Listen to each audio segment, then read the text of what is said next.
Surf, leader of the Embryon, wanders aimlessly through the lifeless streets before him.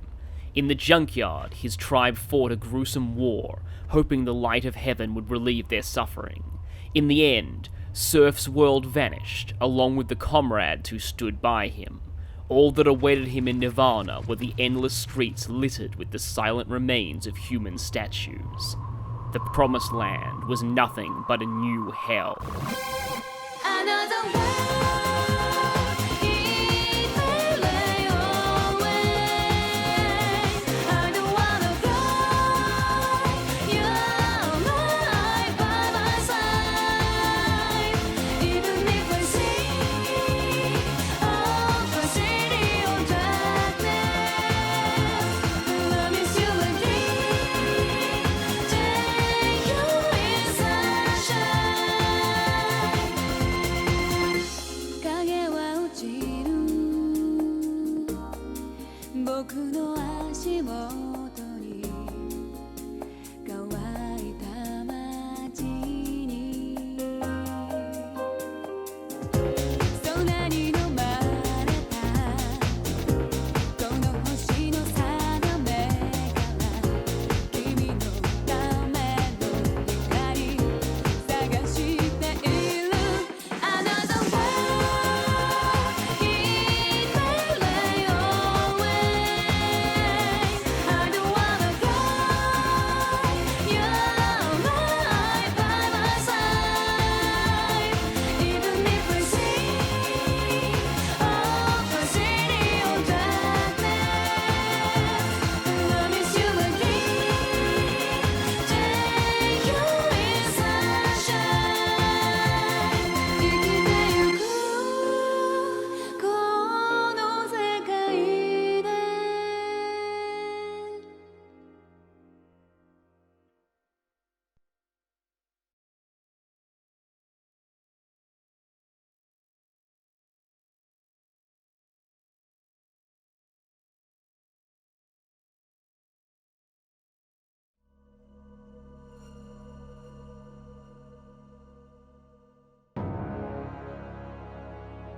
Hello everyone, and welcome to Digital Devil Saga Avatar Tuner 2.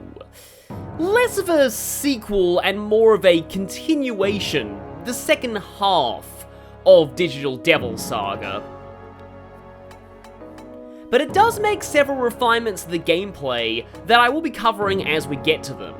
Now, obviously, you will need to know the first game to have the best experience here, but they recap pretty much everything about the first game at the very start, or at least pretty early into the second game, and also, early second game gives a lot of context as to what was actually happening during the first game, so if anything, it'll enhance the first game. So if you haven't played that one, or haven't watched my Digital Devil Saga 1 playthrough, maybe these early videos will encourage you to go back and check it out. Definitely do it, it's a great game. This one's also an excellent game, but it is a bit different to the first. It's, let's just say, far more story-focused. Let's get right into it. Now, as we start a new game, if we have clear data from the first game, we're entitled to various in-game bonuses in the sequel. Now, thanks to Bubble Tea, I'm going to be using a New Game Plus completed save file here, which should have every single transfer bonus. I will briefly go over all of these transfer bonuses now. You get an extra accessory for beating every optional boss in DDS1, so King Frost, Koryu, Beelzebub's Flyform, Metatron, and the Demi-Fiend. You also get bonuses to the character's starting stats in the sequel depending on how many mantra they mastered in the first game. This file has everyone mastered every mantra, which will give a +5 bonus to all stats. Also, your starting amount of money in the sequel depends on how much money you ended with in your transferred file. For best results, transfer a file with 1 million marker or more. There is one final bonus, and I'll be able to talk about it in a moment. You unlock the ability to choose hard mode. Normally you have to beat DDS2 once to unlock hard, but if you do a transfer file, hard is available from the beginning. And I will be playing on hard mode because the ultimate super boss in Digital Devil Saga 2 is only fightable on hard. In fact, on normal, your party is outright too scared to even open their door. But let's get right into it.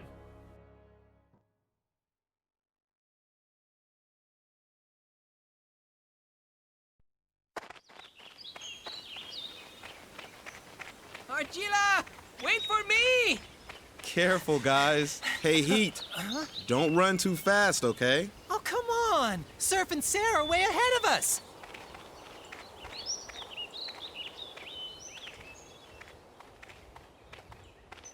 Hey, Fred. What is this leaf made out of? Data. It's like people's thoughts. Data? People have always wondered about things. Questions like, who are we? Or what is this world really made of? They discovered molecules and atoms, and then they found even smaller particles. Finally, the most basic building block was so small that it could only be defined as data. You and the forest are essentially the same. It all goes back to people's thoughts. Thoughts are carried on until they return to their origins, and then... I don't really get it. It's okay. I didn't either at your age. But now, I think I do. Where we came from and where we're going.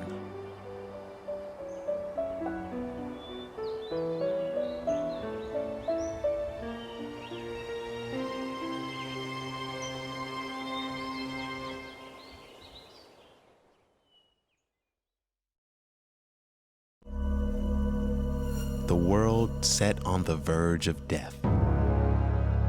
Science, created by men who acted as gods, assumed our image and betrayed its creator's purpose. Mankind signed a contract for great power and wealth. Without realizing, they had signed their own death warrant.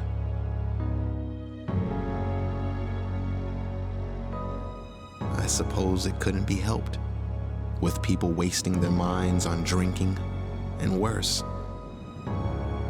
But the ones picking up the tab had quite the price to pay.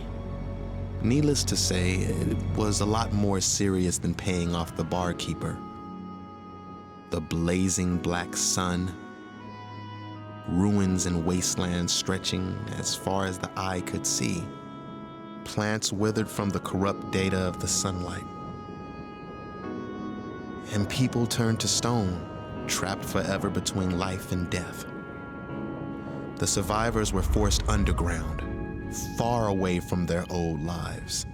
The lucky few chosen by the Karma Society lived in a sanctuary formed of God's wisdom, oblivious to the chaos outside. Hell, that's what it was, hell.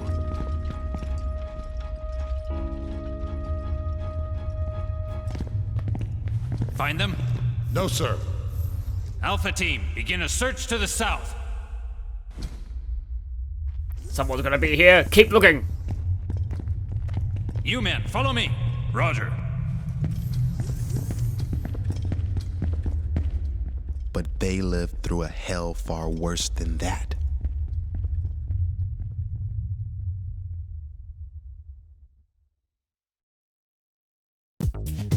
The junkyard, a city of rusted iron and constant rain. I've come to help everyone. Its people lived in divided tribes and committed themselves to a never-ending war, all for a chance to reach the paradise called Nirvana. Given the power of Atma, demons, by the Karma Temple, they ended the war with gnashing teeth as enemies devoured enemies. At last, They materialized here, in this world, searching for the girl who held the key to everything.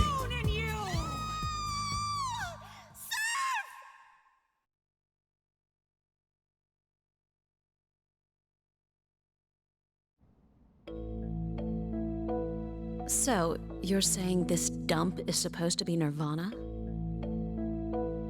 Based on the information at hand, it's a logical conclusion. I assume the others arrived here as well. These kids, except for the soldiers, are the only people I've seen, but I'm sure Cielo and Heat are okay. We must locate Sarah. This world and the junkyard. And our true identities.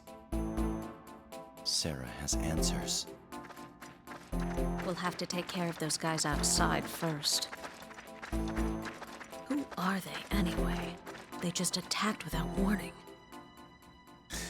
They're Karma Society soldiers, duh.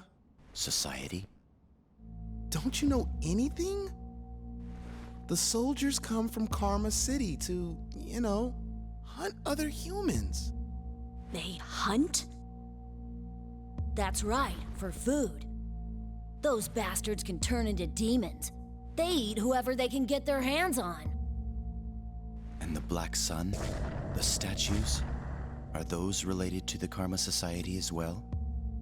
You cannot be serious. Of course they're related. The old hag that discovered the stone disease is their boss. Savior of all mankind, my butt.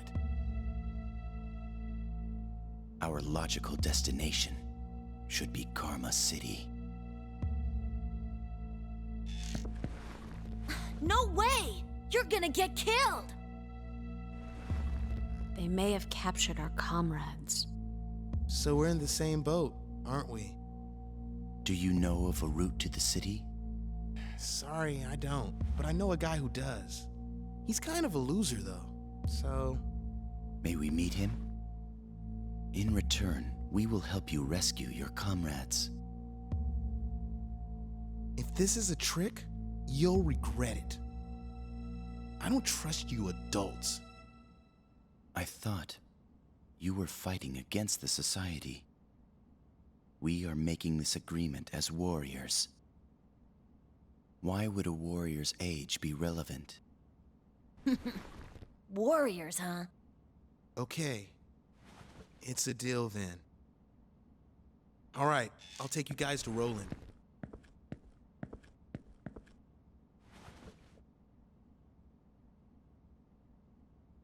And this scene is unskippable entirely because there's a dialogue choice here about Surf not knowing what a handshake is. Whoa, it's just a handshake. Haven't you ever shaken hands before? That's Surf.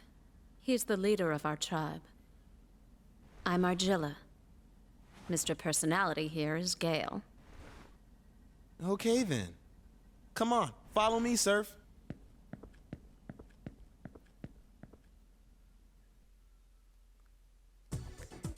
And so the Embryon are back in action, I guess. We're at this very run-down looking apartment with these kids. Why is it the kids don't trust adults is kind of a theme of Atlas games of this era? Okay, so we're in society territory now, apparently. They're probably connected to the Karma Temple. I think even in Japanese, the terms are actually quite similar sounding as far as, like, the kanji pronunciation goes. But we do know they can turn into demons, and it looks like Surf got attacked by some of them in the beginning. In fact, I believe if we go to items... Yeah, we've got bullets, and we've got our stats. I'll go over our party, but there is one pretty big elephant in the room here, but I'll go over our party once we get into actual battle. We still have our tag ring from the junkyard, but it doesn't work anymore. So how will we get money? We'll see. We have 3 rations, must have found those when we got here, and the gun Surf picked up in the opening cutscene is actually canon. Like, yeah, that whole cutscene is canon, so that was pretty much implied to be where he ended up right after the ending of the last game. And the people he fought, well, we'll see. Yeah. I mean, I guess. But yes, they can take care of themselves, especially Cielo, because it's actually good. Stupid game FAQs. Yeah, Angel is connected to everything that was going on too, and chances are she's probably working with the Society. Well, we know that if we saw the opening movie. By the way, I had to redact a pretty major spoiler from that. But yeah, welcome to, well, we'll find out what this place is in a moment. For now, we're in an apartment. Find anything? Not yet, sir. No. Someone's gotta be here. Keep looking. Hopefully they get distracted looking for just a bird. This reminds me so much of Radiant Dawn. I think Radiant Dawn came a little bit after this, though. Yeah, this is what treasure chests look like in the real world. I still love how they add this sort of military look to them. Even in the real world, they don't look like traditional RPG treasure chests, and that's cool. A lot of posters seem to be ripped off these walls. Occupied Sector. We are launching straight into our first dungeon. No base camp like the first game, no real time to breathe. We are right back into the thick of it. I kind of like that, beginning with a dungeon.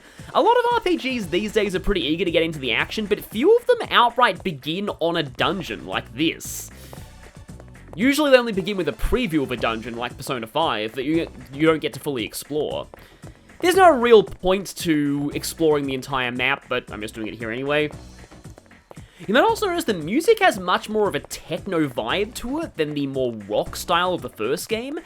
The composer Shoji Meguro mentioned in an interview that the techno sound of the sequel was inspired by the fact that, despite the fact this is the real world, everything still feels very regimented and controlled by the Karma Society, whereas the Junkyard, despite being an artificial world, as we know now, the Junkyard inhabitants were gradually becoming more human. And the rock sound was more, emotive and heartfelt to kind of evoke that. I'm just sort of paraphrasing. Obviously don't quote me as representing the mind of the great Shoji Meguro. However, the more things change, the more things stay the same. It may look different, but this is a large Karma terminal, which we can use to save our progress. Recommend doing so. Usually whenever they put one of these in your path, it means that a force fight's about to happen. Yeah, same symbol, like same red lotus flower. But now these are way more high-tech looking. Get mantra, gimme! Who will download? Access denied. You're unable to obtain mantra. Well, considering that the Karma Society is currently hunting us, it makes sense we no longer have access to the mantra grid. We'll have to do something about that later, but for now, remember that Surf has Devourer, Argilla has Earth Spirit, and Gale has Dragon, and he's close to unlocking its skills.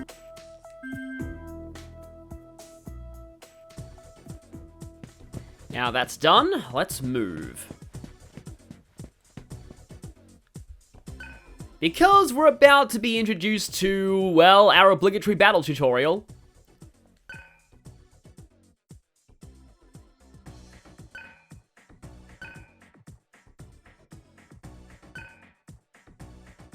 I do really like the way that the exposition is conveyed here. Through just that dialogue, which didn't feel awkward at all, we know what tuning is. It's turning into a demon.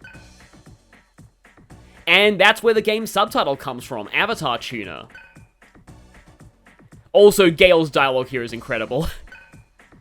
Yeah, you seriously want to take on the group that just beat the Demi-Fiend?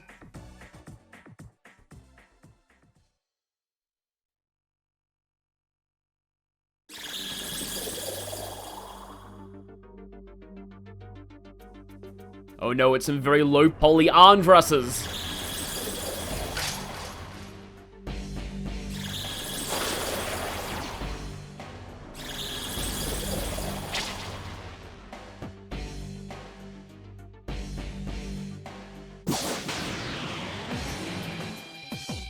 Even the battle transition looks better in this. So, on normal mode, you would get a tutorial on the press turn system here, but because it's hard, they skip that. But it's pretty much the same as it was in the first game. You get one turn icon per party member. if you just use a regular attack that does not hit an enemy weakness or get a critical hit, you'll expend 1 turn icon. Also, the damage numbers on enemies will turn red if the enemy is on less than, I think, 20% HP. That's generally a good thing for a skill we'll be getting later. Argilla starts out with healing, which is pretty nice. And also analysis, but this is considered a mini-boss battle, so we won't actually be able to analyze any of these. So you can pass your turn for half a turn icon, which is also what will happen if you hit a weakness or get a critical hit.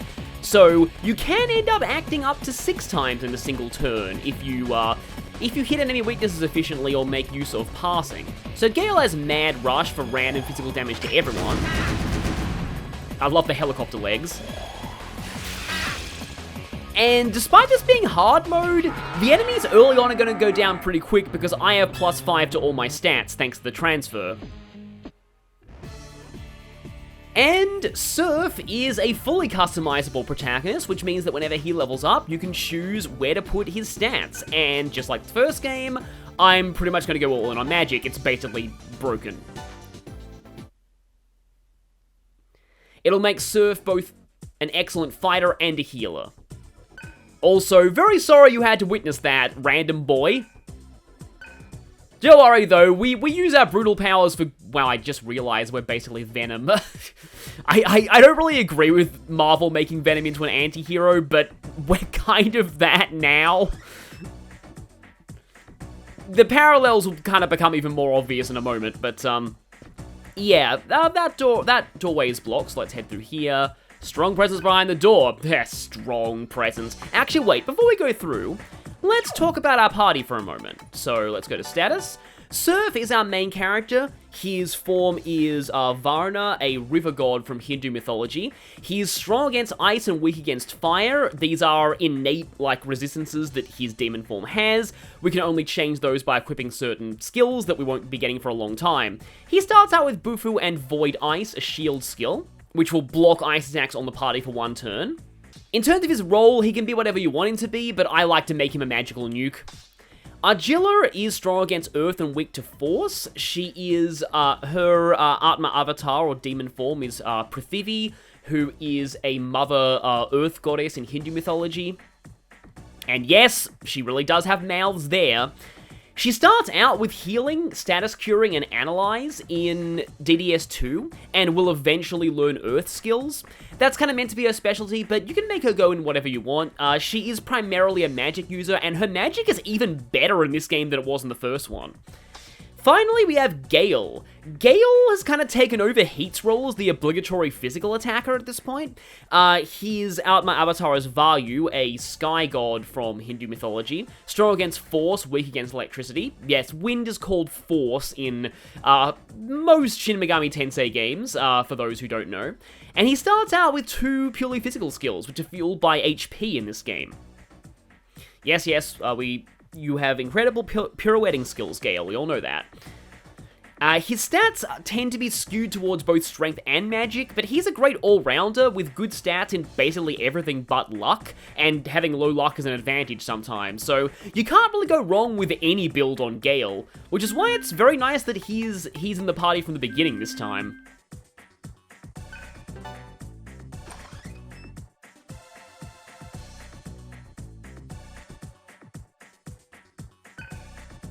And welcome to the scene that establishes why we do not need to feel bad about killing and devouring Karma Society soldiers at all.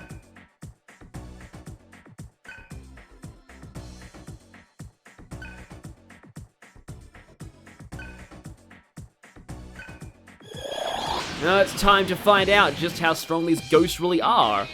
Oh, hi, Zen. I'll be going more into the weaknesses and resistances of enemies once we are really able to deal with them. But in this case, we don't really have a... Well, actually, we are able to deal with them. These things are weak to ice. This is our tutorial on the weakness system. Because Surf just hit a weakness, his turn icon, instead of disappearing, turned into a blinking turn icon. Now, it is important to note, though, and I'm going to intentionally screw up just to show this off, if we pass our turn, blinking icons are always consumed before non-blinking icons. This is not true in Shin Megami Tensei 5 if you're new to this, if you're new to playing these games. But this is true of this version. Yeah, so whenever you pass a turn or do anything that would consume any kind of turn icon, the blinking half turns are always consumed before full turns.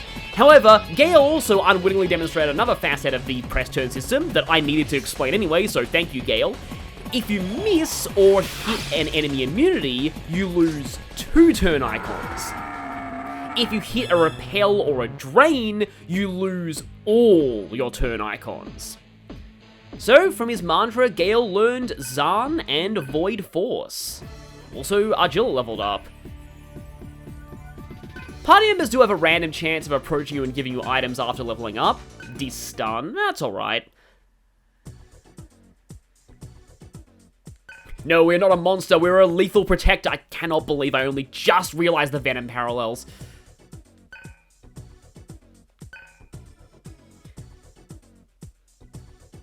Don't worry, we'll explain to everyone that we're a nice cannibal demon, who they don't need to worry about.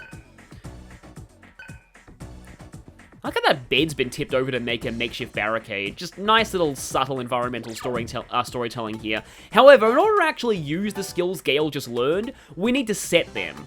So Zahn and Void Force is in the shield section. I'm still bothered by the way that the magic section includes buffs and debuffs as well as offense, but yeah. Now, since Serve hasn't learned any healing, I'm going to need to rely on Argilla to patch us up after combat for now. She's got a lot of MP though, so it should be... so, yeah, that should be fine. Let me just fill out that corner of the map there, and I'm dumb because there's a free heal point here, but it's fine. It'll heal our MP as well, so we didn't really lose anything by having Argilla heal there. Now, in some of these areas, there are hidden items in, like, bookcases and stuff, so make sure you check them. The heal point here is a freebie, but most heal points will require, will require us to pay. 3 ghosts and 2 foxes and hound. Yeah, there's definitely a, I suppose British fox hunt metaphor going on here.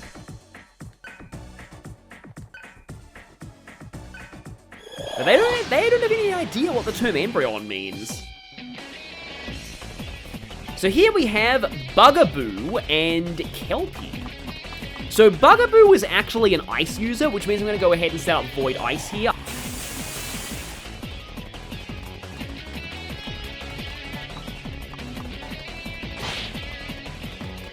But I believe... yes, they are weak to Force. And I'm going to intentionally not go for finishing it off, because I want to see it try and use ice on me. Or the horse could try and put me to sleep, okay. So there we go. Yeah, by the attack being nullified, it means that they lose 2 press turn icons. That's why shield skills are very good in this game, especially against bosses that often telegraph their strongest elemental attacks. And goodbye, Bugaboo. You are way better in SMT Strange Journey. Got a different design there, though. So yeah, Strength, Vitality, and Magic.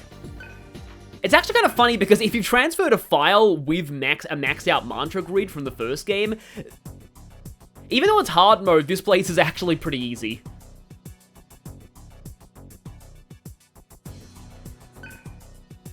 Doing it from a fresh file on normal is actually harder.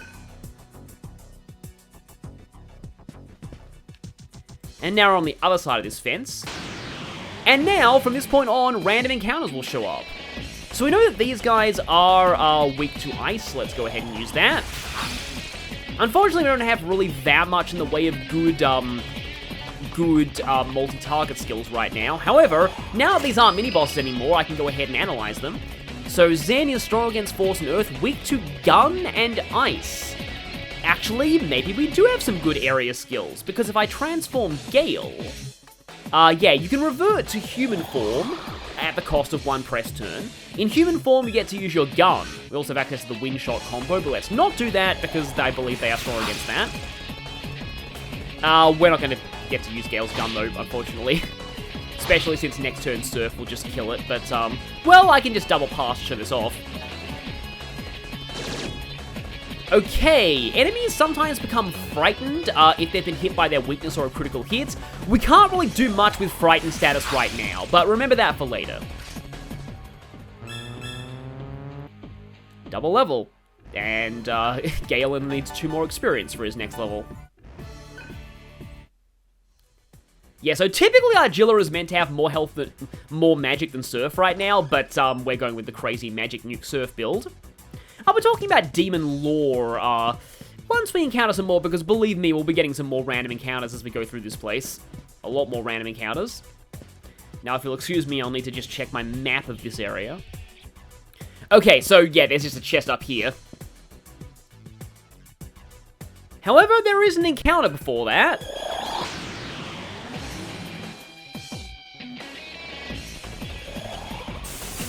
Ah, okay, well that's our indication that enemies can use these skills too, but usually if an enemy is using a void shield for an element, it means they don't like that element. So, if you've played any other SMT game, you'll probably know that Waffle, as I like to call it, because of how Igus pronounces its name in the answer, is weak to ice and is mainly a fire user, which means that Surf is going to need to be careful here.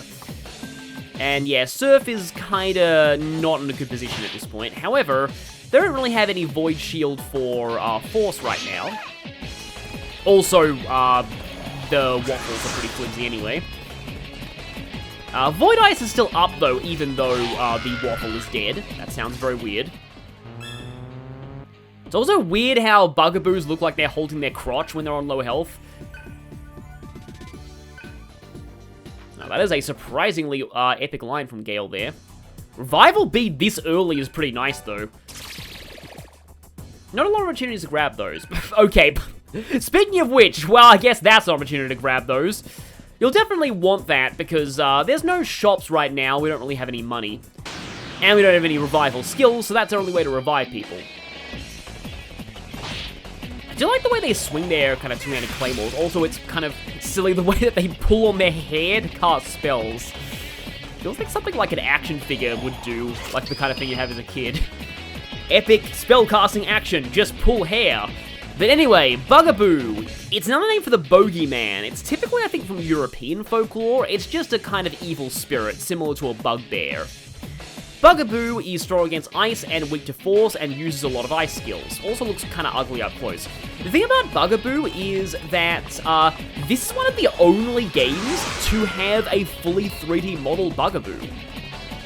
The only other one, I believe, is Shin Megami Tensei Imagine, which was, I think, an MMO game that didn't last very long, proving that the joke about an SMT MMO that failed in Persona 3 was weirdly topical.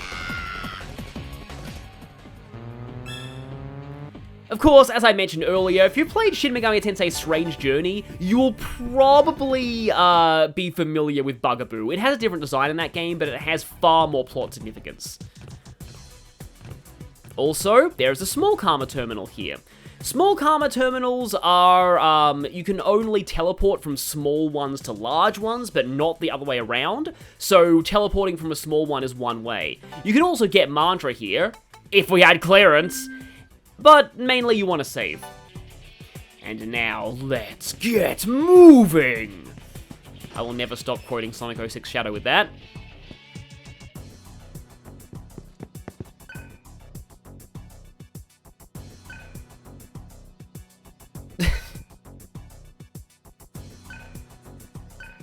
What's the nest, huh? Well, I guess we'll find out.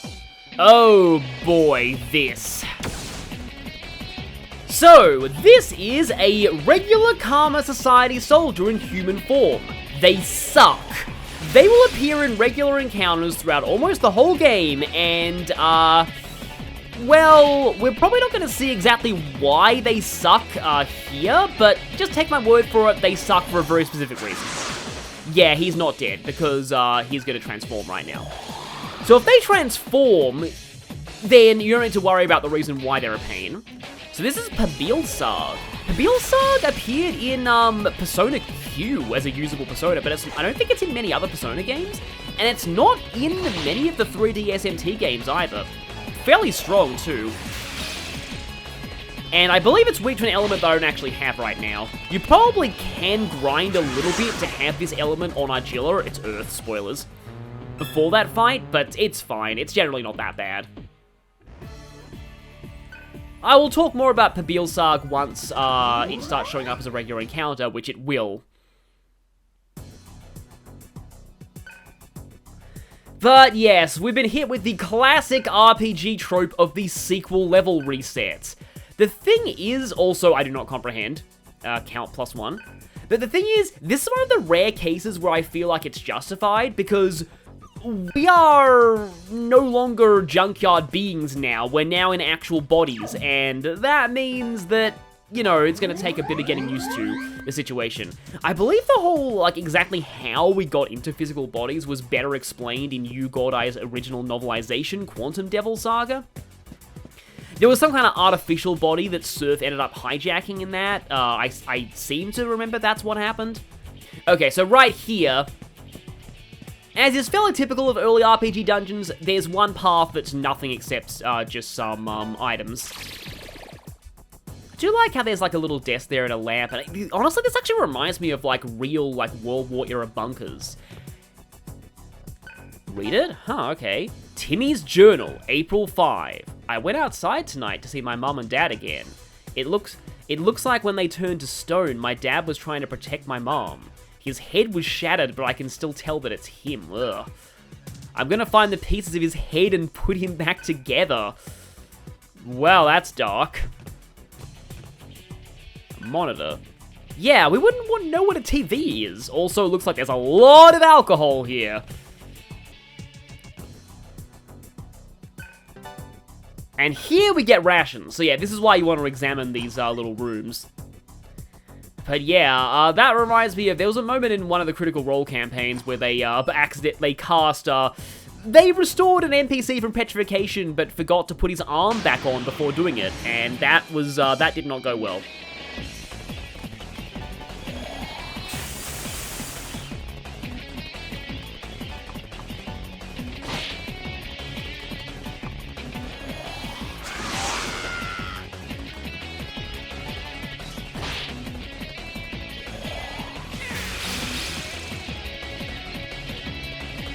Also, yes, enemies may become frightened after failing attacks due to immunities and the like. So immunities are good for a lot of reasons. And Gale gets caught up a little bit. Agility's a bit behind everyone, but we're pretty much over I wouldn't say over level, but we're definitely overstatted at this point. That will change though, believe me, hard mode does not mess around later on. Yeah, I think this is a scripted battle, and I believe was also a tutorial fight on normal mode, but there's no tutorial here on hard. I want to say it's a tutorial for using shield skills. That sounds about right. I did actually go ahead and play, in fact even record, normal mode footage just to get the tutorials. Oh, he didn't die even to one. Oh, okay, that's a critical hit. Yeah, normal attacks have a random chance of being critical hits like that. Frightened actually does help us a little bit right now because frightened enemies can't dodge. However, the main aspect of frightened enemies will come into play once Surf masters Devourer. And that item there we just got, Disache, will help with that. Well, at least you realize this. So we've helped her out. I'll need to check out more of those rooms. I don't think I found that kid's diary in my first playthrough. Okay, so in here... Well, okay, there's an encounter. Oh, hi, Alp. I do not like Alps, because just like in the first game, Alps don't have a weakness. They're also a succubus from German folklore. Null Earth, no weaknesses. And they have Blimper and Revert, and they can heal. So they're generally pretty annoying. Now let's try Mad Rush. Mad Rush's accuracy is a little iffy at times. Okay, one of them is on red, so let's take it out. Yeah, there's Revert. Didn't work that time, though. Also, you can press the triangle button to enter auto battle. By default, auto battle is set to just using your regular attack, like over and over. I personally like that as it just helps you beat down weak enemies, but if you go into configurations, you can set auto battle to instead repeat your previous action, which can be useful in certain boss fights when you have a very specific strategy in mind and you just want to keep doing those same moves every turn. This is called a kitchen. Oh, I guess we know that now. Someone's been here recently. Well, doesn't seem like there's any journals there, though, unfortunately. I want to find out if that kid managed to find all the pieces of his dad's head. Kind of actually sounds like Horus in Egyptian mythology. I think it was his whole body that got split, not just his head. Chakra drops will restore our MP, which makes them always useful to have. And that barricade is preventing us from just knocking down those boxes and going further. But really, it's just because the developers didn't model any more of the world. Hello there, Kelpie. Yeah, if I instinctively go over the items when trying to analyze things, there's an item that you can use for an unlimited number of times to analyze, but before we get that, we're gonna have to make do with wasting a turn on an MP on analyze skills. We're not wasting a turn, we'll waste that anyway, but wasting a move slot. So, Kelpie is a monstrous horse from, Scottish and Irish folklore, I believe, that lures humans to lakes and drowns them. Null Earth, strong against ice and nerve, weak against force. So enemies do change their weaknesses in this game. If you play Digital Devil Saga 1, you might remember that Kelpies were weak to fire in that game, I think. They're now weak to force, so don't assume that an enemy will have the same weaknesses it had in the original Digital Devil Saga, or you might end up being unpleasantly surprised. Now, yeah, currently I'm in inverted camera muscle memory, so just, if I do weird things with the camera, that's why. Blame me playing Sly recently. Actually, I wonder something. Because we are going to be encountering a lot of force-weak enemies in here. So if we go into party, we can actually rearrange the order of our party at any time we want. And if I put Gale first and Surf second, I'll be able to revert Gale on turn 1, and then use Surf's turn to use a combo attack. Now, here we have a bit of a breather area.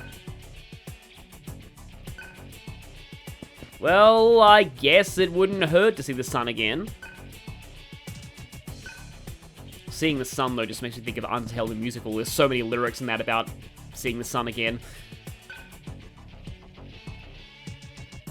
Anyone who goes outside gets the Cuvier syndrome. Their body is turned to stone. Yeah.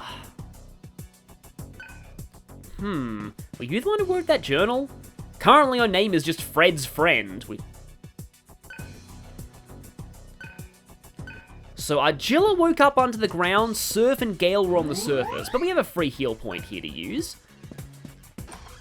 There's no real point to going through here now, but it is good to take note of this, though I really wish there was a warping save point close to this for reasons. Let's just say that we'll be coming back here a lot later for an optional boss, and I wish there was a convenient save point right here. But there it is, the Black Sun. And a bunch of people in desperate need of Dis Stone.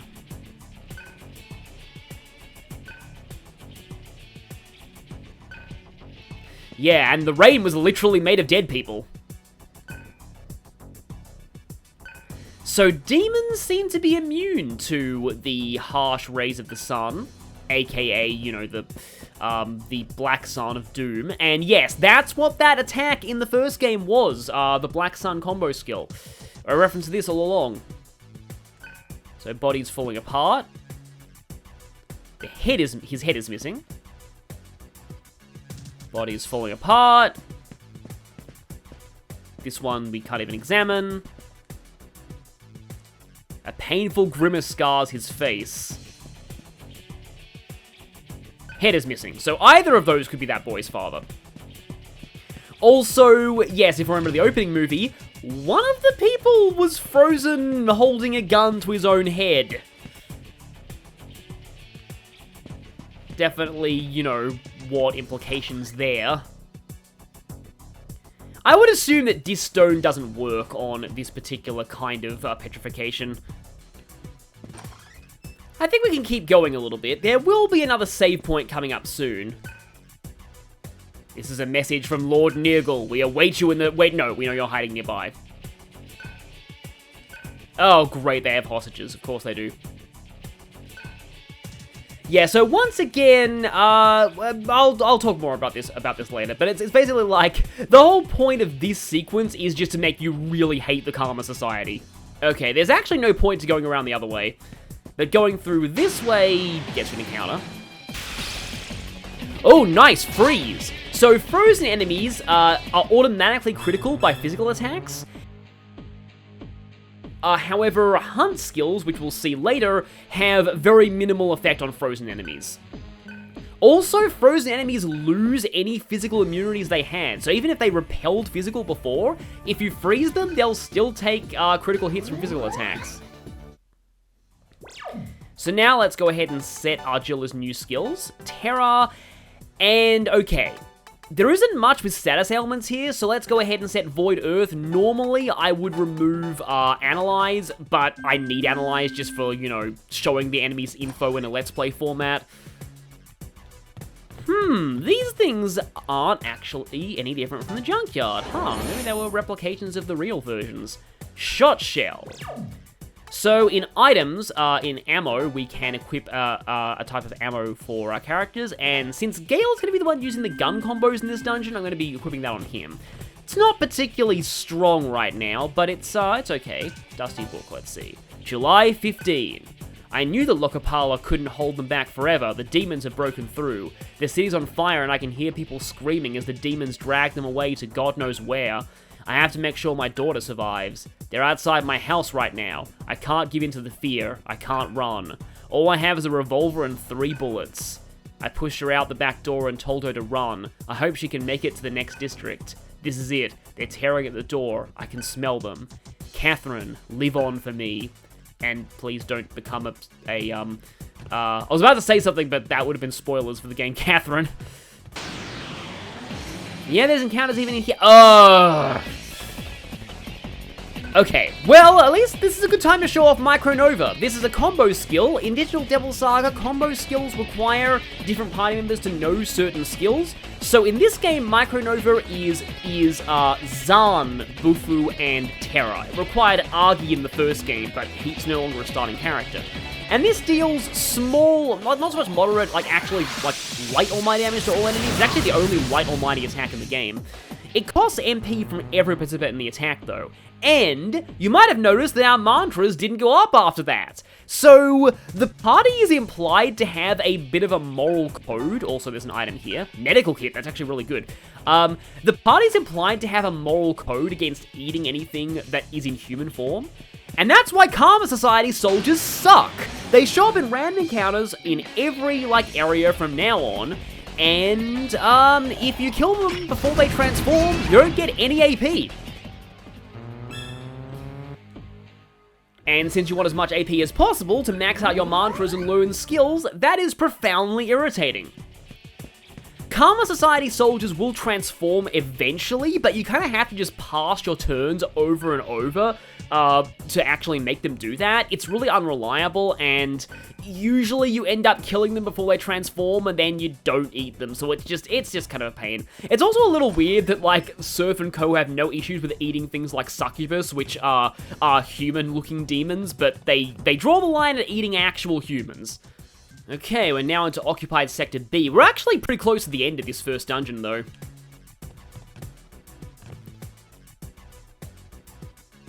Because there is an Ikusa who has a captive. As much as I'd like to go over there, firstly I'm going to head through this door. Because I believe this... Oh, actually, this is the way you had to go anyway, because the other door's locked. So we're forced to take the long way around. Yeah. Every single time these guys appear, we are losing out on AP. Oh, actually, we have the Bufu combo now. That would be Bufu and Terra. So yeah, the more skills you learn on your party members, the more combos you'll have access to. There's actually something funny about guns in this game compared to DDS1, but I will get to that, maybe later.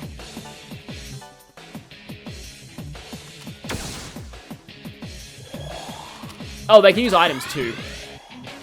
So yeah, we've gone 2 whole turns, and neither of them have transformed yet. Will one of you please transform? No, you're gonna try and shoot me. Please transform. You know what, I guess I can show that funny thing here. So, gonna pass with you. As much as I really would like to use Wind Shot here. I believe you can analyze these guys. Yeah, human, Karma Society soldier. Null Expel, just like human forms in the first game. Weak to gun. Yeah, so here's the kind of hilarious thing. Humans are weak to guns in Digital Devil Saga 2, which makes a lot of sense, honestly. That applies to both you and the enemy, so if Gale gets shot here, he will suffer severe damage, but thankfully he didn't get shot. Guns can also critical, in addition to, like, hitting weaknesses. But, yep, that means no Devours for me, because they were still in human form. Oh, the Molotov we just got, that lets us use, it's basically a Miragi in item form. Can be useful, especially now, since we don't have anyone who uses fire skills. Strong presence behind the door, let's go. So, people tell me that it's entirely possible humans were weak to guns in the first game. It's just that you'd never know because you don't fight any human enemies, and no enemies use gun attacks in the first game.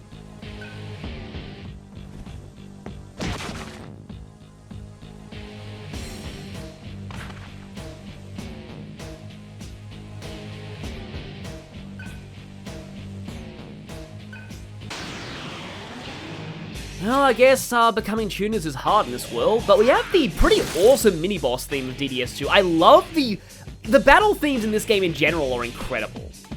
But yeah, this is Ikusa. Ikusa's weak to... Okay, wow. The song could not even get to the good part. He's a joke even on normal with no transfers, by the way. Like, you still kill him in like 2 hits. Speaking of kill, though... So, in my first playthrough, I wondered if I was actually, like, too late, like, if I took too long, and, like, I wasn't able to save that guy. I'm pretty sure his death is scripted. There's no way you can save him. It's just there to, once again, make sure you really, really hate the Karma Society.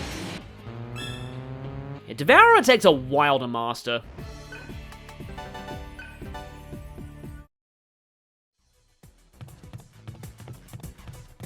Just heading back to this save point to, well, save. I haven't mentioned this yet, but you can press the triangle button to check your map. The occupied sector's pretty long, but it's also mostly linear. And we are almost out of here. There we go, Devour, which is actually pretty useless to me right now. Well, actually not really. So, Devour, light hunt damage to one enemy. Defeating an enemy with a Devour skill will cause you to devour them, and that way all of that enemy's AP for learning new skills goes to the one who got the Devour hit in.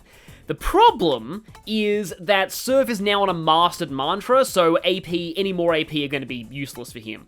However, you now get ingest mana out of the first hunt mantra, and I really like this change. So now, anybody who is able to use Devour skills will restore some MP by using them. Well, you know, if they have the skill set, so it does take up 2 skill slots. Oh yeah, by the way, we are back to only having 4 skill slots now, which is a little unfortunate, but it's just part of being reset. So there's a heal point here, which I'd recommend taking. Oh, hi there, Tarask!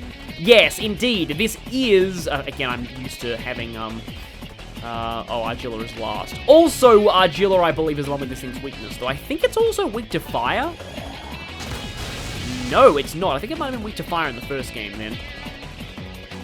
Well, I guess we can find out now. Analyze!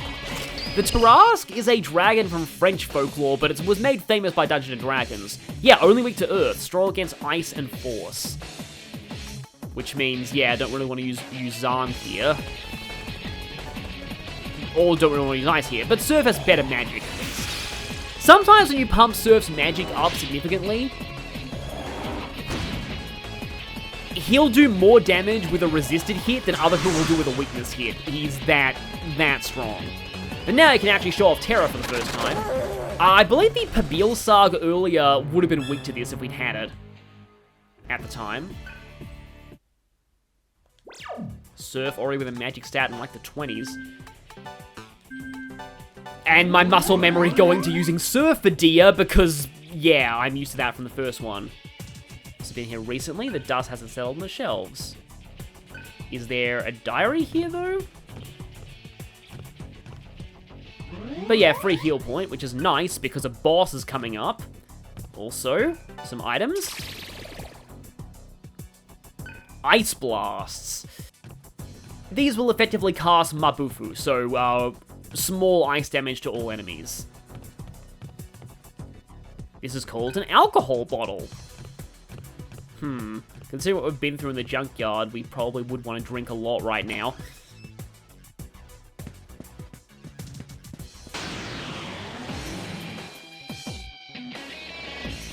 But okay, Arndrosses are back, and Arndrosses are, I believe, not weak to Zahn. In fact, I'm going to go ahead and use a Void Force here. Though I actually think they are they also use Void Force. Well, yeah, let's go ahead and analyze them. So Arndross is one of the demons from the Ars Goetia. Yeah, they're weak to Earth. They can use Makajama, which inflicts Mute, which prevents you from casting spells. Oh yeah, they use Void Earth, not Force. So Force is actually fine on them. 63rd Demonic Spirit of the Ars Goetia, a Marquis of Hell with 30 legions of demons under his command. Humanoid with the angel's wings and an owl's head, that's pretty accurate to this. Apparently one of the most violent and dangerous to summon, but in certain demonology circles it suggested that Flauros is his servant, which is really weird because Flauros is like consistently higher level than Arndros in basically every game in the series.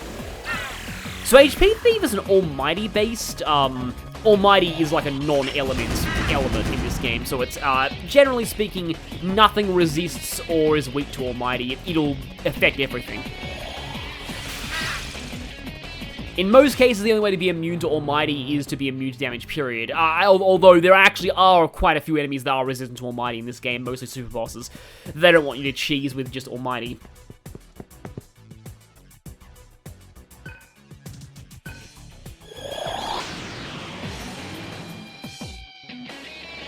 Okay, Arndros again, and Bugaboo. You know what, let's actually...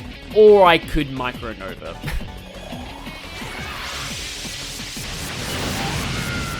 No, Arndros survived that, okay. Oh, it's Makakaja, not Makajama. Right, yeah, Makakaja raises magic. So, buffs and debuffs actually work very differently in DDS2. It's one of the biggest gameplay changes in this game. And I guess I'm gonna be able to cover that now, since we saw an enemy use a buff. So, buffs and debuffs only stack up to 3 stages in DDS2 compared to the first game. And in addition to that, they also give diminishing returns. Also, wow, these things look really, really funny when they're on low health. Basically, every stack of a buff or debuff is worth half the previous one.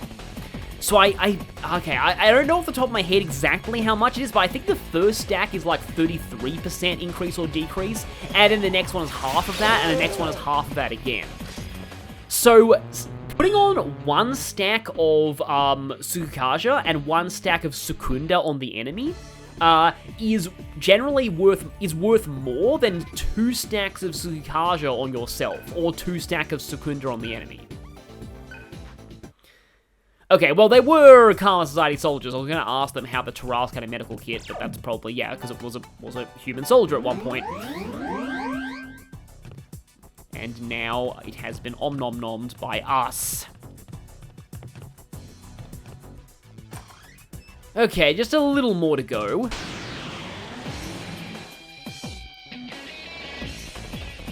I guess I could show this. It might be a little unreliable though, because Wind Shot hits random targets. But yeah, this combo requires Gale's Gun and any Void Shield. So it doesn't actually have to be a wind-based shield. It can be any Void Shield. So in my case, Void Ice, but Void Earth from Argilla also works. And Gale's Gun. It is the character who determines the element of the shot. So Gale's Gun combos will always deal wind damage. Force damage, sorry. Yeah, it's wind in some other games. Meanwhile, Surf, if you have Surf in human form and somebody else with any Void Shield, you can use Ice Shot, while Argilla in human form and someone else with a Void Shield can use Earth Shot. Earth Shot and Ice Shot are single target. Ice Shot is generally the strongest. Surf's gun is very powerful.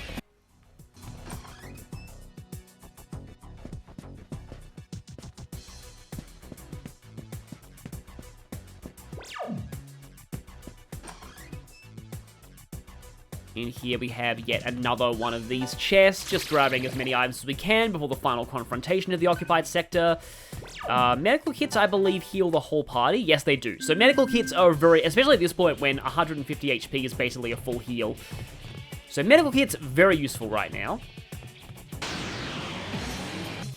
Okay, here we can use Mabufu as a combo skill between Argilla and Surf. Don't mind the fact that Gale's in human form. I mistakenly thought this was a good time to use Wind Shot, and then I realized they were wind users.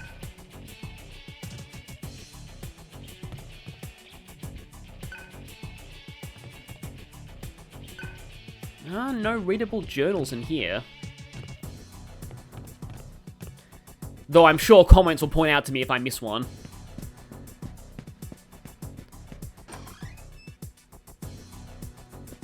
Yeah, we have a ladder here. This is pretty much the end before the boss. Okay, now I know this is a place where Wind Shot is going to be useful. You know, since I have Void Earth set on Argilla, she can also use Wind Shot. I've never seen Argilla do that before.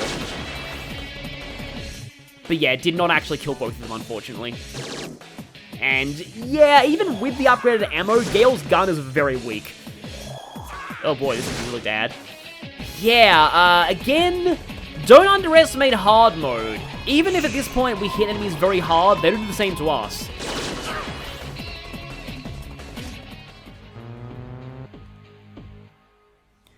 Oh yeah, it's mentioning us gaining Karma there. Karma is experience points.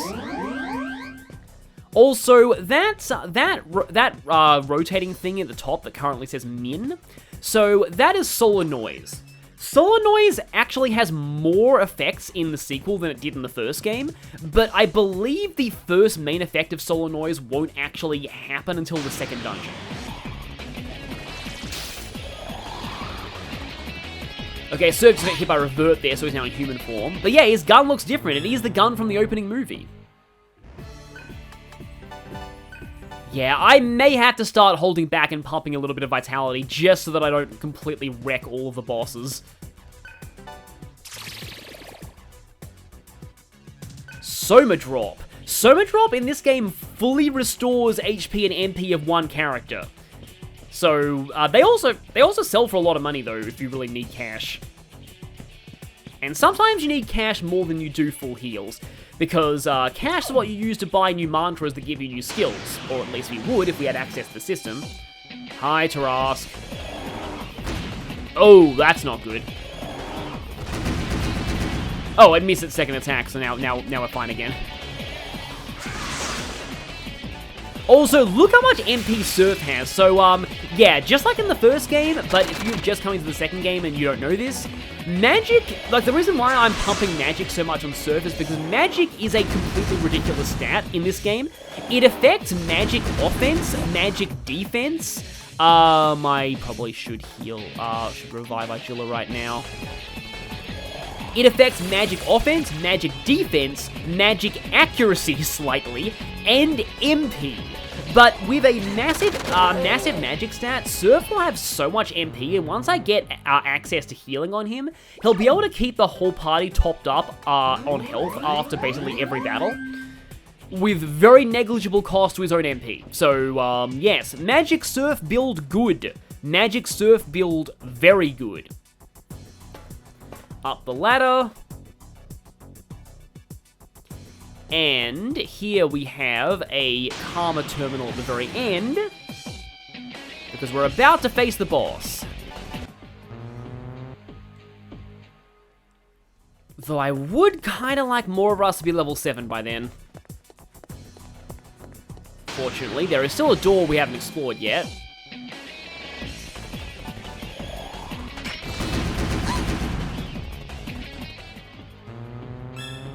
Okay, Argilla is 7.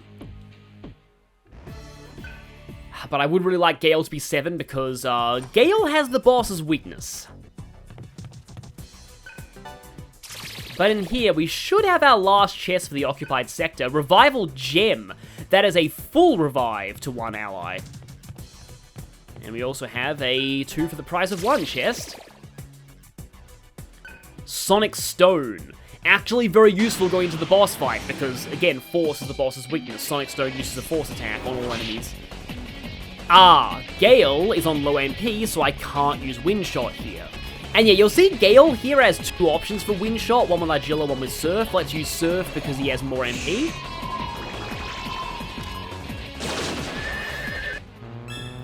And there we go, Gale is now level 7. And gain magic, that's good, because I'm pretty sure the gun combo scales off magic. But, we're going to hit this save point, and I'll see you next time we face the first boss of the real world.